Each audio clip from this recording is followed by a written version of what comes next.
Bonjour à toutes et à tous, trop contente de vous retrouver. Je suis Pauline Bayle, la directrice du Théâtre Public de Montreuil. Ça y est, l'hiver est là, il fait glacial. Réchauffons nos mains à la lueur de la culture. Voici 3 recommandations brûlantes pour ce mois de décembre 2025, pour terminer l'année en beauté. Pour commencer, je voulais vous parler d'un livre qui s'appelle Les forces d'une autrice, Laura Vasquez.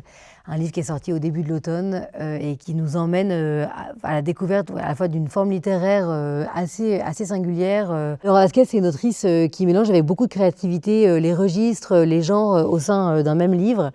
Et dans celui-ci, Les Forces, on suit le parcours d'une jeune femme en quête de sens dans l'existence et qui est en conflit avec un certain nombre de forces qui viennent l'assigner, la limiter. Et elle tente de s'en émanciper avec beaucoup de curiosité, une énergie vitale absolument incroyable. Je dirais que c'est le livre de cette rentrée, de cet automne, qui m'a le plus impacté. Et c'est pour ça que je voulais le partager avec vous.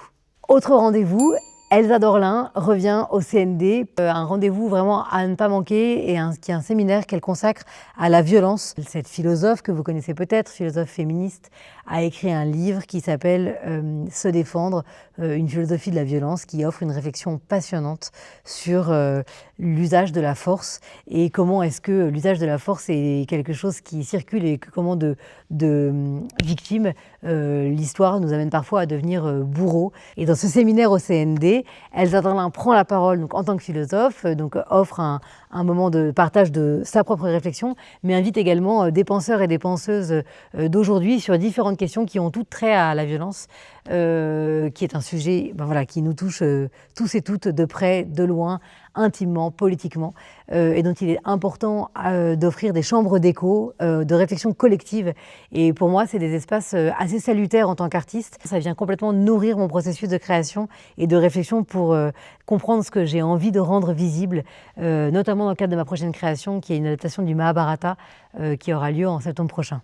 Je voulais également vous recommander d'aller voir, si ça n'est pas déjà fait, un film magnifique d'une réalisatrice qui s'appelle Alice Douard, un film qui s'appelle Les Preuves d'amour, qui était au Festival de Cannes l'année dernière et qui raconte le trajet, le parcours de 2 femmes qui ont un enfant ensemble. C'est un film dans lequel j'ai la joie de jouer un tout petit rôle, vraiment tout petit, mais c'est une très grande fierté pour moi d'avoir participé à ce projet. Ce qui est bouleversant dans ce film, c'est la façon dont Alice Douard réussit à nous raconter ces 2 femmes, à la fois évidemment sous l'angle lesbien, le fait que c'est un couple homoparental qui va avoir un enfant, mais aussi ce sont des femmes qui existent dans toute leur singularité et on est emmené avec elles dans cette aventure qui est avoir un enfant, décider d'avoir un enfant aujourd'hui, de toutes les questions que ça peut poser, ça peut soulever.